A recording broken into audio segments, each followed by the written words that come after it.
If you're facing a problem where your Asana application is not working, then this might be the only video that you'll ever need to watch on the internet. So let's get straight into the video, shall we?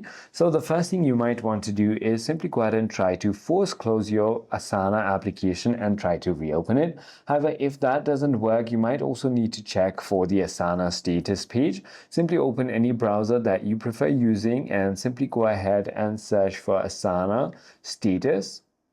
Once you've done that, here you want to tap on status.asana.com, which is going to go ahead and show you if all the systems are operational. If it is, then it could be your internet connection problem as well. Try toggling between your Wi-Fi and your cellular data, and always ensure that VPN is turned off. You can also try toggling on and off your airplane mode just to go ahead and give it that quick refresh. The other thing you might want to do is simply go ahead and uninstall and reinstall the application, which will definitely fix your problem.